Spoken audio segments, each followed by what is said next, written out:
Okay, this is a game in the T-54 lightweight, the Tier 8 Russian light tank on Abbey.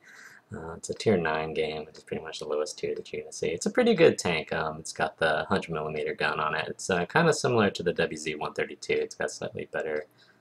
Whoa, what's going on with the camera? Uh, Apparently there are some bugs. Um, it has a slightly better gun than the WZ-132 in that it has a slightly faster fire rate. So Abbey in general is not a very good map for light tanks. It's basically a bunch of little vertical alleys with there's some limited interaction and access between them, but not a whole lot, which does not usually bode very well for light tanks.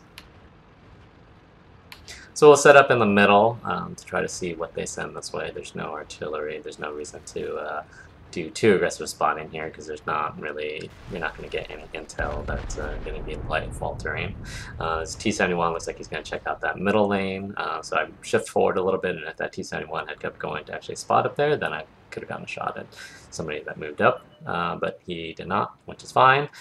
He is moving up now, however, which is, again, not at this point, not as good of an idea.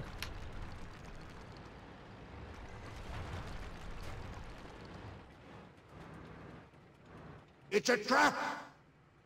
The gun handling on the T-54 lightweight, not the best in the world, but it actually has reasonably decent DPM.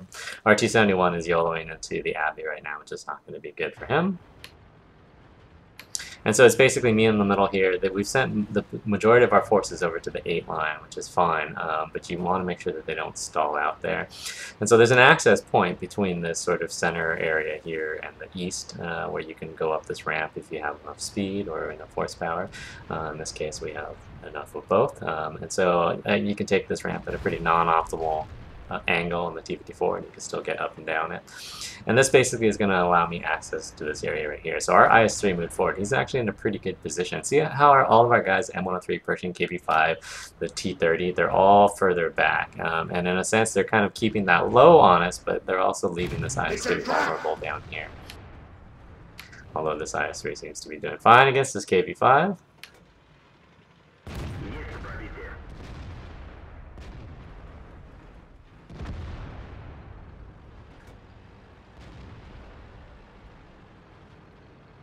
And then that's going to allow us to sort of clear out this lane a little bit faster, which is really what our team needs, because we have so much weight over here that you don't want them to stall out. And one of the things that you'll have to do a lot, even in tanks that are less well armored, is that you kind of have to push lanes for them, otherwise they won't do it. And so the way to get back across through the middle here, because there's an E75 on the 7 line, is to go up through this ramp here. This is actually a really good place to play if you're from the north spawn, but in this particular case, we will be playing it from our south because we already have the 8 line. Then you'll notice that this tank does not have the best gun depression in the world, so I kind of have to finagle it a little bit. When I was thinking about driving back, but then that E75 is just pushing forward, and I don't want him to bully too much down there. It's a trap!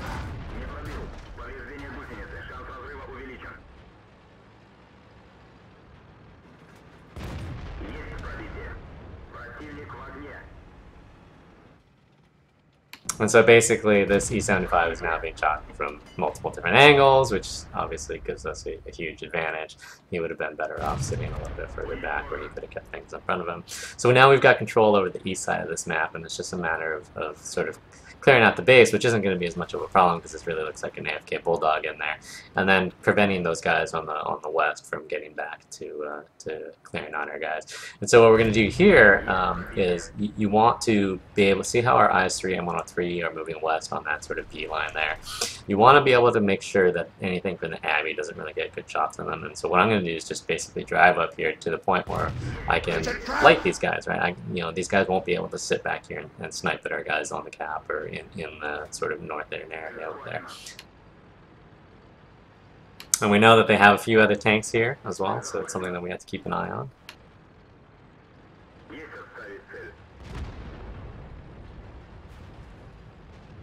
So the RU is retreating. There's a Panther 2 on that lower area. The A-44 is pushing down through that 4 line, occupying a lot of attention. So I'm going to try to take out the RU-251. RU-251 is actually a bigger threat than the Panther 2. The Panther 2 is really not that big of a deal. The RU-251, of course, has very thin armor. It's got a good gun on it though, so you have to respect that part of it. But you can pretty much bully him.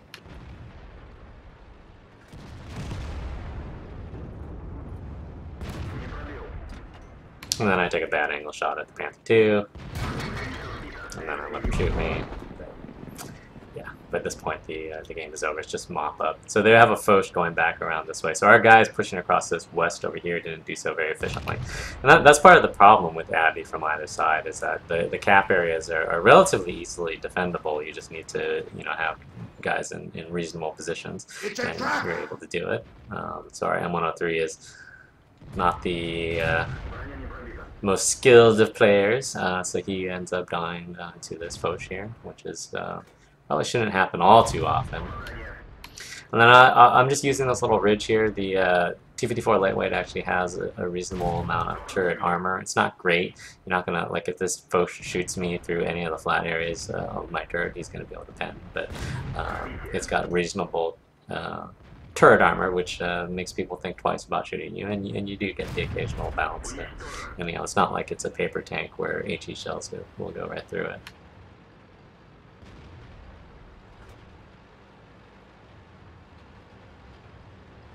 And then it's just mop up. So, the moral of the story. So we did some early spotting on the through the middle. We knew that we were outnumbered, right? They had 2 lights over here. They had the Panther 2 down there. They had the 45 behind them. And who knows what else they had, camping basically where this Pershing is now. A lot of times tank destroyers like to set up over here. And then when you get lit on this lane, which is why I almost always take this sort of lower lane down here, I think you can get just as much intel. Our T-71 did not do a very good job. He should have either gone up here early and then bailed out, or not gone up there at all. Instead, he hung back and then he YOLO'd in. Which is exactly the opposite of what he should do. We sent most of our tanks up this 8 line, which is sort of fine as long as you have enough guys on the 1-2 where they can hold. These guys also can't dilly-dally. They need to actually be aggressive and push up like that IS-3. That IS-3 did a very good job of pushing up to this area, basically taking a strategically important position. And so all we did was basically we hopped through this transition area through here to get through to the 7 line, which allowed us to get to the back of the E-75, get some easy shots there. And then from then on, we controlled the east part of the map. They didn't win quickly enough on the 1-2 line for the number of people that they had over there, and so that really allowed us to dominate the map. So for the most part, even though we were probably evenly matched on the west, but they had a significantly larger number of tanks in the middle than we did. But because we won the east relatively quickly, that tipped everything in our favor, because then they're always on the defensive, and you can catch them coming back to defend pretty easily. And so that's really what sort of snowballed this from a relatively even fight to basically a 15-6 whooping.